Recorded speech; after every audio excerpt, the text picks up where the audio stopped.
Hello, everyone. I want to thank you for joining our webinar today, SSIS Expert Series, End-to-End Contact Data Quality. I'm Jimena Mejerado from Melissa Data, and joining me today is Data Quality Analyst Joseph Fertito. Joseph is going to cover all the aspects of contact data cleansing using data quality components for SQL Server integration services. He will cover profiling, parsing, standardizing, verifying, deduping, and much more. But before we get started, I want to encourage everyone to submit questions today. You can type those in at any time during the presentation, and towards the end of the webinar, we'll get to answering some of those.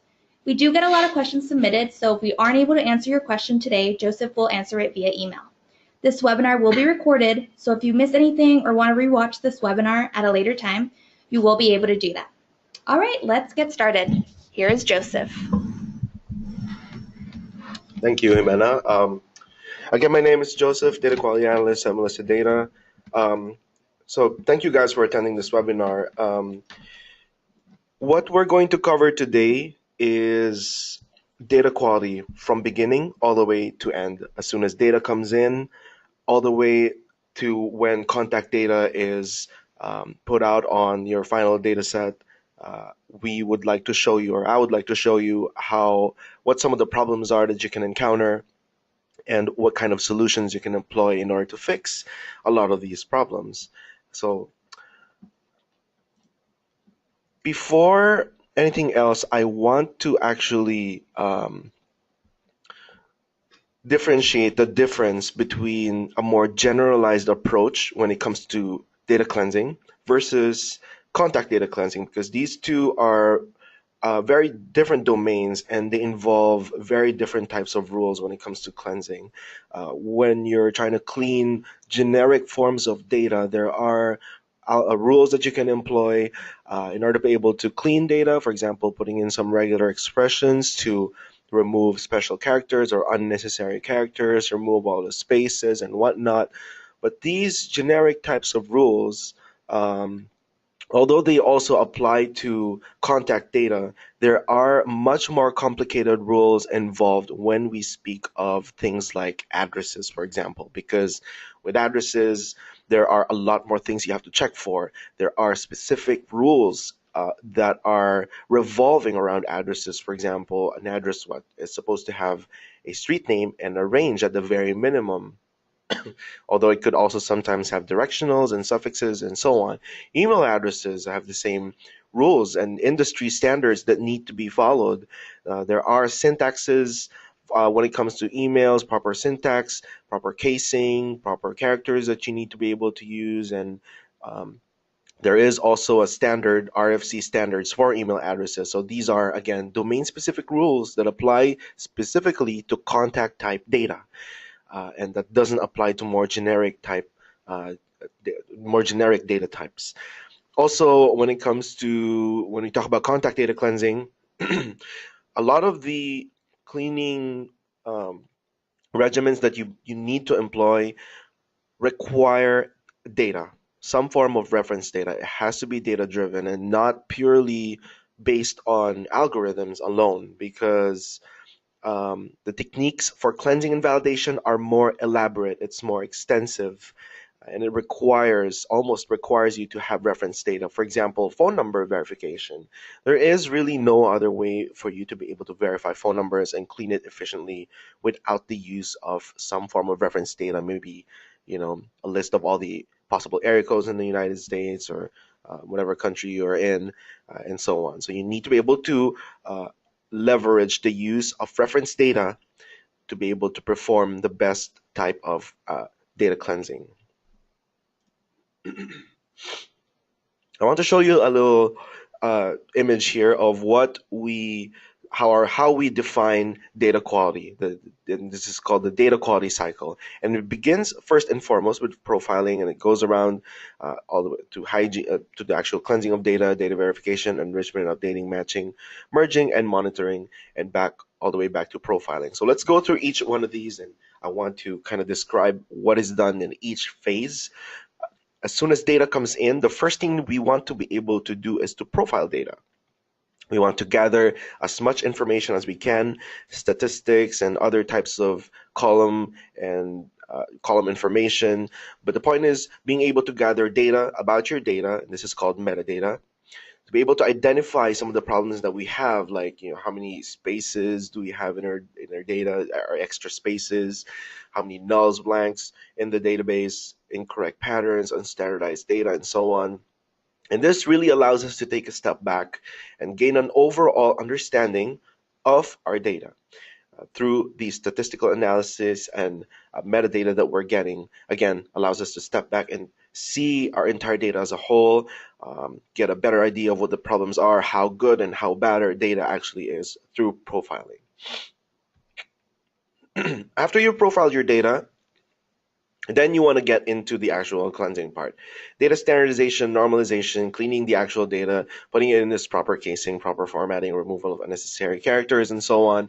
And then you want to be able to address things like, abbreviating it how it should be, keeping it standard throughout your entire data set, being able to parse components into the proper fields, correcting any types of misspellings, and so on. So all of your all the hygiene regimens that you need to be able to perform is done next after you actually know what the problems are. Otherwise, you wouldn't know what to clean anyway. And then you have to verify the actual content of data. Uh, this is especially true when it comes to contact information. You want to be able to address the questions like, are the addresses actually deliverable? Are my phone numbers callable? Email addresses, are they sendable? And do these people names that I have, or maybe company names, are they real people's names or company names? Um, and on top of that, you also probably want to be able, especially when it comes to contact, you want to be able to associate all of this information with each other. Does the person actually have that phone number and that address and that email? Well, that's something we got to find out, right, in order to be able to tell if our data is good or bad. And that's all part of data verification.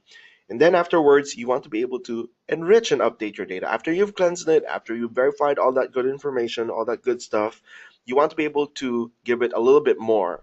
And this is done through enrichment and updating. So if you've got any type any missing information that you can append, you want to be able to fill all of that in, and maybe even include other types of data like geographic information, all sorts of business and individual demographics, property information, and so on. And then, of course, if you want to be able to keep your data fresh, because data is always changing. Data always, or over time, gets stale. So people move all the time. People change phone numbers. So you want to be able to get the latest information for people. So if a person has, say, for example, moved somewhere else into another home, another address, you want to be able to get that latest address. And this is all part of enrichment and updating. The next step in the data quality cycle would be our matching. So you want to also be able to find all the duplicates in the data. And duplicates in data is something that a lot of people neglect. They don't actually uh, always clean it, I would say. And but having dupes in the data is actually very costly. So you want to be able to dedupe your data, whether it's through exact matches, or you want to also be able to do deduplication based off of a fuzzy matching algorithm. So Joe Vertido versus Joseph Vertido, even though they're not spelled exactly the same, you want to be able to catch these, and this is all part of matching. And then after you find all of the duplicates in the data, you want to merge them together into a single version of the truth. So either you select the golden record, whether you want to be able to rank all of the duplicate data and then pick the best one, or you want to be able to merge them into a single one using consolidation and survivorship techniques. So that again, you can have a single version of the truth. And then last but certainly not the least, you've got monitoring. And what monitoring is just profiling over time. It is continuously gathering metadata, and it allows us to maintain the quality of our data over time, because data quality is not just a one-time thing. It is a cycle. It should be ongoing. And the reason for this is because data is always changing, data is always going bad over time, and we want to be able to continue to keep cleansing it, to keep updating it, to make sure it stays good over time. And with that, I'd actually want to show you an implementation of all of these aspects within SQL Server integration services through the use of the tools that we've come up here in Melissa Data. So here I've got SQL Server SSIS or SQL Server data tools pulled up. And if hopefully most of you are familiar with SSIS already, but I've created a project here, and I don't want us to get overwhelmed by what we're seeing. I'm going to go through each and every one of these step by step. I'll try to be as clear as possible with this. But over here at the left, I want to show you, if you notice, you've got different tools here with the MD prefix. These are all the plugins that Melissa Data has developed for SSIS that allows you to perform different kinds of data quality cleansing routines, including your address checking, your verification, your correction, your standardization, your updating of data. All of these can be done through these components. And like any of the other components in SSIS, you can just drag and drop them, right? And then you set them up, you make use of them, and you get all of the fun stuff from data cleansing. So I want to actually walk through the components now. I've got the project itself starts here with our input data. So I've got, let me show you if I preview this data here. I've got an input file of typical contact information. You know, you got names, addresses, a city, state, zip code, email address, and phones. And some of you will notice already how, you know, some of the names have dual names in it. Probably not very good practice. You've got a lot of the addresses are unstandardized. This one has a suite information on it. These ones have periods on it. This one has an unabbreviated suffix. For the states, you've got some states that are mangled. You've got an alphanumeric character for the state, which is not acceptable. You've got missing information like zip codes not being there. These are all problems. And this one even has extra digits on the zip code. You got email addresses that have syntax errors. This is certainly not deliverable, in case you didn't know. And you've got standardization problems. You got phone numbers that are missing. You got phone numbers that are formatted in different ways. Just, you know, problems, data quality problems all over the place. And this is very typical. You will almost always have some sort of problem or in your data, whether it's formatting, whether it's missing data or whatnot. There's always going to be problems with your data that needs to be cleaned. So that's pretty much given. And what we do first, again, based on the data quality cycle, is we do our profiling. So we get some of the information out of the data. So this will show us what kind of problems we're running into. And then we run it through contact verify component, which is in charge of the correction, standardization, parsing, and the validation of our domains, our contact records. And then we use personator component in order to verify, append, and enrich data. And then you also have, it then goes through our smart mover component that does the updating for people who have moved to another address. And then you've got our matchup, which does our deduplication and consolidation of records. And then finally, we use again our profiler component so we can show you how well we've performed our data cleansing. So I'm going to go ahead and execute this project. And then I'm going to walk you through the results of each component one by one. So again, we've got our input data. It's first going to go through the profiler component. It's going to go and profile my data. So I get from my profiler, and we see here we've got 3 possible outputs for profiler. So profiler, I've got column-based counts that I'm outputting here so I can show you guys. And I'm outputting some overall record counts that I also want to show you guys. And of course, we're passing through that data so it can go through the next step. So that's just what that is. First, we review the overall record counts, and it tells me that I've got 100 records in my incoming data, and that I've got 2 duplicates right out the bat. It knows that there's dupes in my data out of the 100. These are exact matching duplicates. If we look at some of the column metadata that we're getting back, it tells me things like, hey, you've got an empty city. You've also got a few empty zip codes and phone numbers. So you got 5 empty phone numbers. And we'll probably want to be able to address those. Alphanumeric counts, when we talk about states, for example, these could prove to be problematic. States should only be purely letters. You've got uppercase only counts. For states, that's perfectly fine, and this is good. But for emails, you probably want to standardize that into lowercase. Trailing spaces, this is also a problem, and it's seen here at email addresses. Maximum lengths. For zip codes, for example, it tells me you've got some zip codes that have a 7 digits, and it's not good. Same thing goes with states. States should only be a 2-digit abbreviation. Names that are inconsistent, it tells me I've got 5 inconsistent names. You did see, for example, a while ago where we got like the Jack and Jill dual names, for example. Those are inconsistent to the column, and it tells me there's about 5 of those that are inconsistent. You got state that are invalid. It tells me there's 3 states that are invalid, and probably because of those numbers that we saw. And then email syntax count. This tells me how many bad emails I have already due to incorrect syntax, and I've got 10 of those, and I probably want to fix those. Um, and then phone numbers invalid. It also knows that you've got 1 invalid phone number count. So now you can kind of see some of the problems that we're running into, and we want to be able to address all of that. Um, so what we're going to do now is we're going to move on. We're going to close these. Um, and now the data is getting passed through. All of this good stuff is getting passed through into the contact verify component, which does our correction, standardization, parsing, and validation. So if we take a look at the results we get from that component, and this is what we're seeing up here, all of this is all of the original information.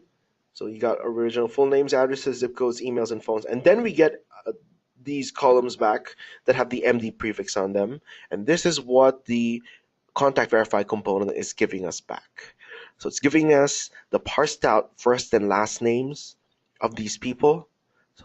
And all of these are now nicely standardized into title casing. Same thing goes with addresses. If you remember, we had some unabbreviated suffixes, or street suffixes, that are now nicely abbreviated. All the periods are gone, and the apartment information is now parsed into its own field. They're not anymore part of the address line, which is a nice, clean way to standardize your data. You've got states. Let's look for that one that had a number in it. That was nicely corrected over here. So that number is now gone, and it knows you what you meant is CA, not CA2. You've got missing zip codes down here, and this zip code that had more than 5 digits on it. So if we take a look at here on the right, you can see that those were all fixed as well. So nicely done, a job from the contact verify component for cleaning the data. Scrolling back up, you've got emails with incorrect syntaxes like the asterisks on the end. Those are also addressed. Phone numbers with invalid or unstandardized formatting like these have all been standardized into what they should be.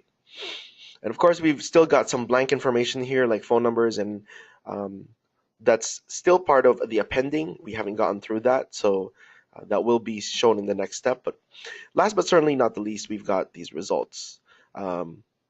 So we're able to provide you exactly with the information you need to be able to know what happened to your data. So say, for example, you get an AS01 record. What this means is that this address is perfectly good. It's a deliverable address.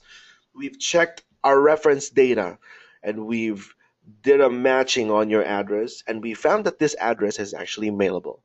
All of these components are using a reference data in the backend to verify your information, including the phone numbers, including the emails, including the names. So we tell you whether they're good, bad names, if there's a suspicious name in there, if the email is not found. These are all going to be described to you through these result codes. It will tell you different things. And if there were any errors, we also tell you that there were errors like this EE03 code. And this stands for a specific type of problem, whether it's a syntax error or whatnot, or that the domain is not deliverable and so on. So we give you specific types of errors that tells you exactly what's going on with the record and what's bad with it. So yeah, with the contact verify component, again, we're parsing, we're standardizing, we're correcting, and we're verifying each of the domains individually. So if we move on, it now moves over to the personator component that will do our verifying, appending, and enriching. Now, there is a difference between the verification done in Contact Verify versus the verification done in Personator, because Personator takes verification uh, to the next level.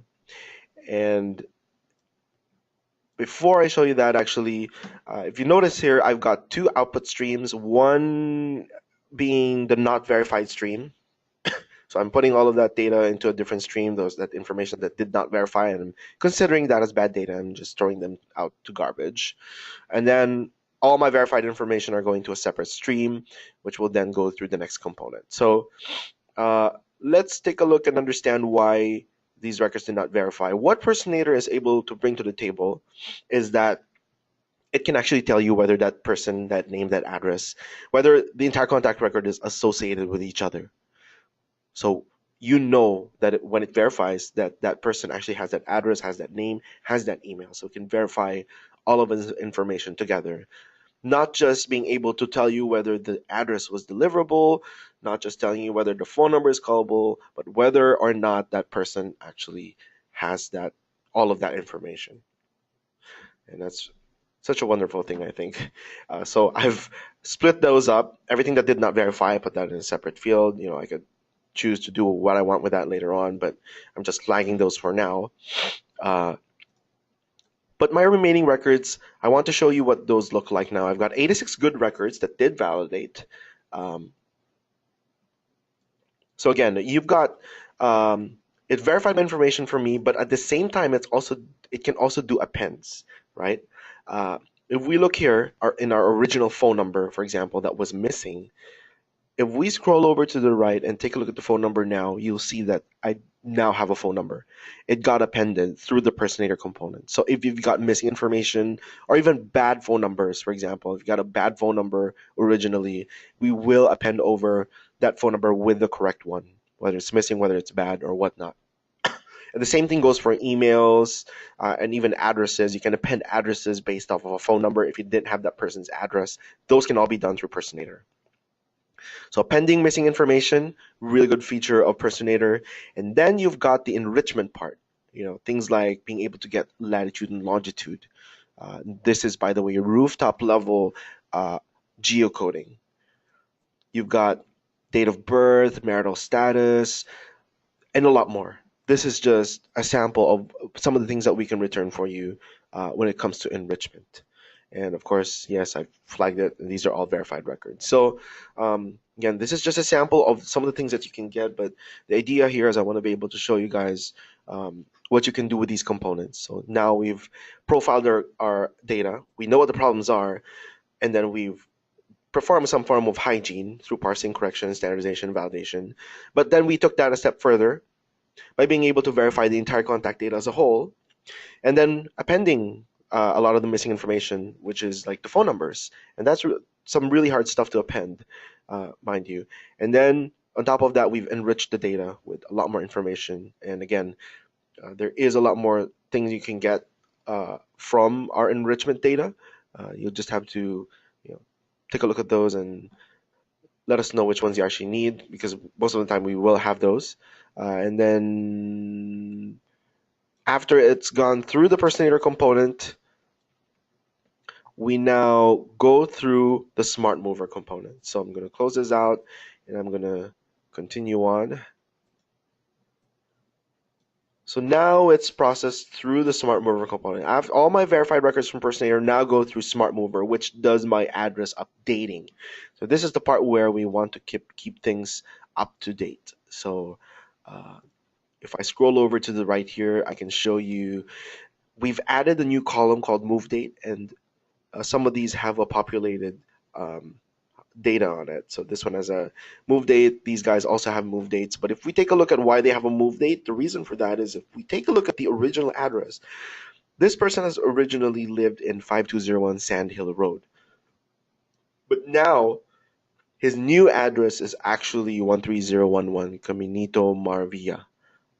So what that means is that this person has moved with a move date of 2013-08, and we've now been able to provide you with his latest address. So this is how you keep your mailing information up to date all the time through the Smart Mover component. So we're able to give you all the moves for individuals and for businesses that have actually moved. And if you see here, there's quite a bunch in my data, so a lot of people have moved, um, and we're able to get the new address for. So now, pretty straightforward step, Smart Mover. And then we move over to our matchup component for deduplication and consolidation. So if we take a look at the results for a matchup here, the matchup component outputs two streams, right? I've split that out into my duplicate records and my unique records. So I've got 86 remaining records that were verified, and then I'm basically filtering out all of my dupes. That's what I'm doing, so that I'm only left with unique records.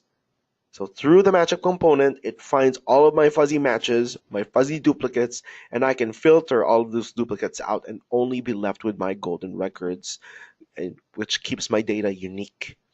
So if we look at how that kind of worked here, these are my three duplicate data that I'm filtering out. So if we look here, you've got Vidupasani with this address, 9290 Town Center Drive. So this was deemed to be a duplicate. And what we've done is we've added, again, two new columns, a dupe count and a dupe group. It tells me that this record had a dupe group ID of 27 and that there were two records that were in that dupe group. So what that means is if we go in here in our unique records, if we try to find the same dupe group number, number 27, which is right here, you will see that this record is also from Vint Upasani 9290 Town Center Drive. So not to confuse anyone any further, but these two records, this guy and this guy, were two separate records in my original data. But now this has been filtered out because it was found to be a duplicate of this one. And it's not anymore included in my unique records. So based on the dupe groups, you can figure out which records were duplicates, which ones were not, and we can easily filter out all of the information, all the records that aren't needed anymore because they're just messing up all of our data and creating extra space, extra records that are unnecessary. So pretty straightforward again, being able to dedupe your data, outputting all of the unique stuff. And now the last thing or the last step in my project after you've done your matchup and consolidation, matching and consolidation, is again to profile the component for monitoring purposes. And what that tells you is, again, we're just mimicking what we did in step one, where we tried to get all of the information originally about our data, where it tells me, I had 100 records, how many duplicates I had, and stuff about my column. So now I'm reprofiling it again just to show you guys how my data has changed after all of this.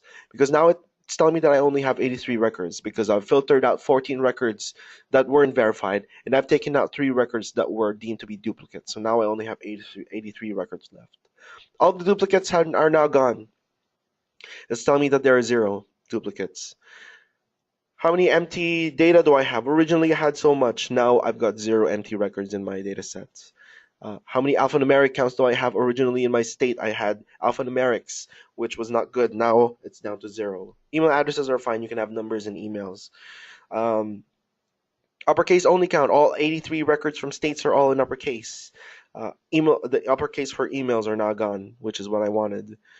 Trailing spaces for emails were also removed and cleansed. Maximum lengths for states are now kept down to 2, that it should be, and postal codes are down to 5, to what it should be. Names, all of my inconsistent names are now gone. Originally I had about 5, I think. States that were invalid are also now gone. Email addresses that had bad syntaxes are also now cleansed, and phone numbers that were invalid before I had one of those, and now it's also gone because I've cleansed it. So I hope that I didn't overwhelm you with such a huge project here. it's really a step-by-step process. Important thing to remember here is that, again, basing it from that graph I showed you or that image I showed you about the data quality cycle, all of these are separate steps, from profiling, from cleansing, from enrichment and updating, and um, keeping your data up to date, and deduplication. These are all separate steps, but they all work together as one. They're all part of data quality and keeping your data clean and good. So, as much as possible, you want to be able to employ all of these data cleansing regimens in order to achieve full contact data quality. Um, and just in case you need to do just the deduplication part, you're more than welcome to do so. Um, if you just need to do matching, you could just drop in the matchup component, run your data through, and do the deduplication piece by itself. You don't necessarily have to go through all of these. Of course, since these components are separate, they work separately also. So you can just implement them one by one, if so you wish to do so. All right. And that's pretty much all that I wanted to show you for this one.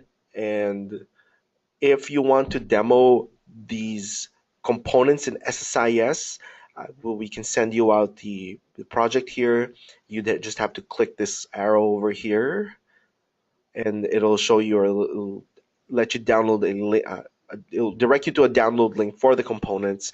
And the awesome thing about these components, guys, is that we have a community edition for all these components. Uh, so, in other words, a lot of the functionalities we give out for free in SSIS. So, please do check out these community edition components and leverage our data quality capabilities right there and then. Uh, so, check those out again. Just downloads. My information on the screen if anyone wants to get in touch. And thank you very much. Okay, thank you, Joseph. Now we're going to move on to the Q&A portion of the webinar. If you have any questions, please type those in right now. I do want to remind you that I will be sending out a link to a recording of today's webinar. I'll send that link that Joseph was talking about as well if you want to download these components. You should expect to receive it via email by the end of the week. So let's see if we can squeeze in a few questions right now.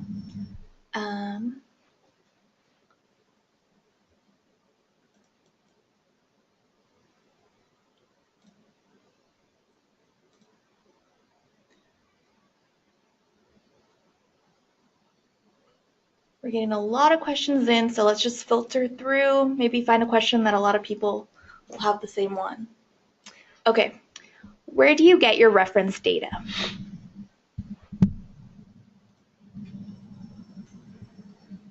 Just a second, guys. I'm having some problems with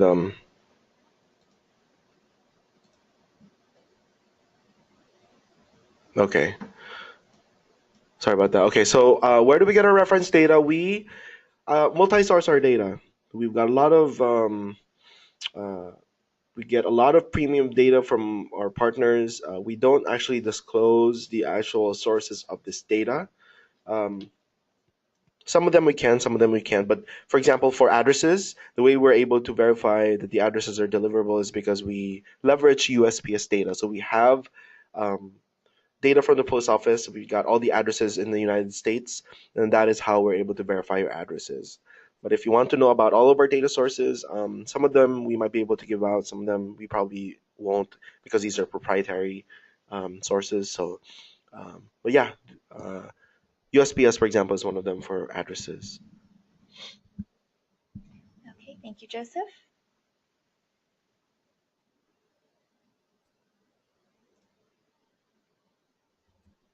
How far back will NCOA accurately append the correct move date?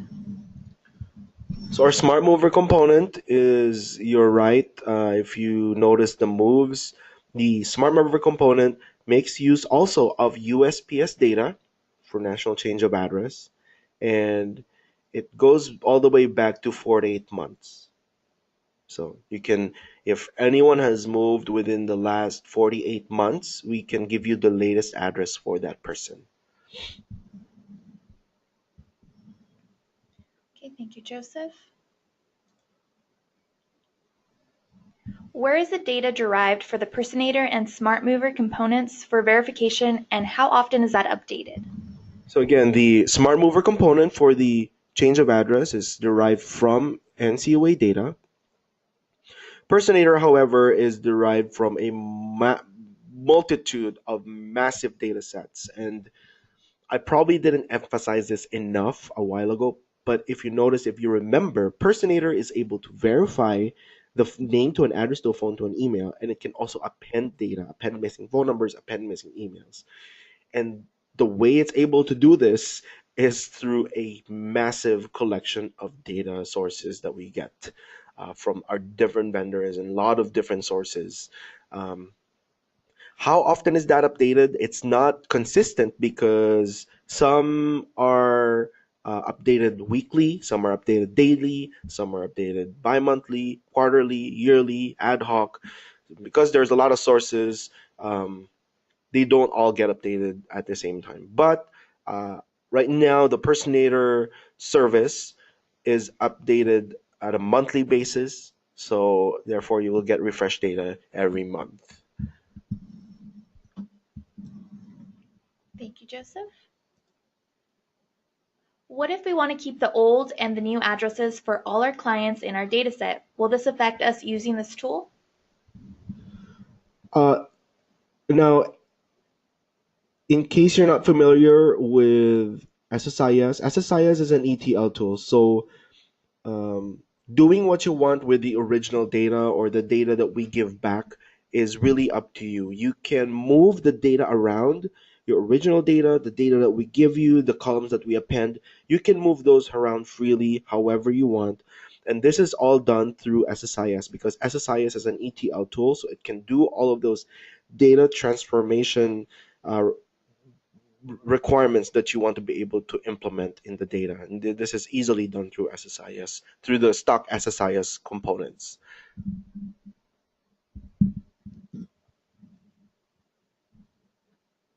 Okay, thank you, Joseph.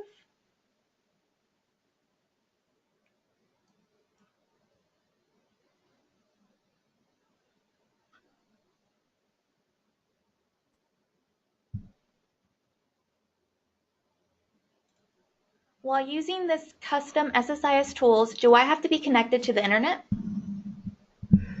Some of them you do, some of them you do not. Uh, for example, Smart Mover, which uses NCOA data, cannot be brought in house. Data for that cannot be brought in house. So it needs to be a web service call. This is a level of detail that needs to be discussed when you're actually using the components. So, um, yeah, for the most part, it can be brought in house, but depending on what you need to do, some might not be able to be brought in house. So, um, yeah, some of them might require a web service call.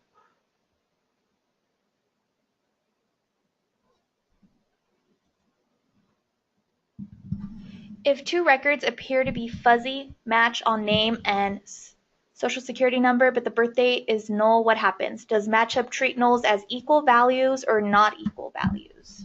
So I didn't actually show you how to set up these components one by one. If you want to view or learn how to set up the components individually, I go into detail um, in my past webinars. So go to our website, www.melissadata.com, go to resources, go to webinars, and you will see uh, all of the past webinars that I've done for SSIS, and we explain each of the components individually, including the matchup component, where I show you how to set it up specifically.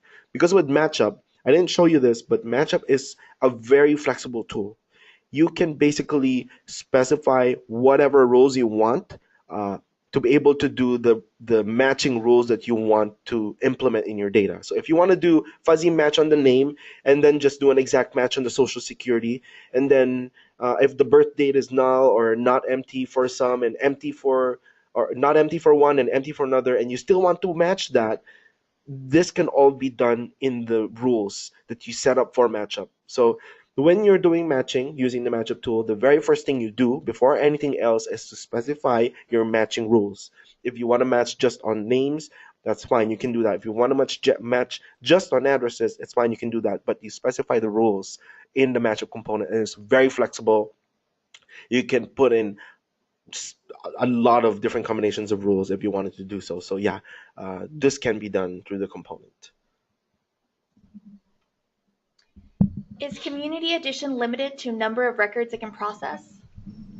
Uh, yes and no, because when you're using the community edition, for example, if you're using the deduplication tool, we do give you a maximum as far as the data size, but it's not going to stop working. It's going to continue working. It's just you can't work with enterprise level data sets. So if you've got records in the millions, then the community tool is not for you. You need to be able to license the enterprise tool themselves.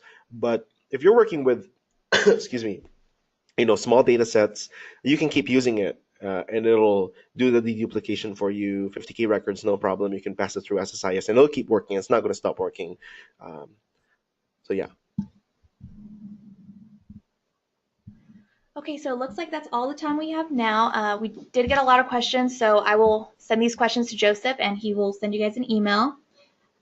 If you have additional questions, his info is on the screen, his phone number, his email, so he's happy to answer any more questions, so feel free to call him or email him. He's always available. And I just want to thank you again for attending today's webinar. I hope you're able to attend another webinar soon and have a wonderful day and see you next time.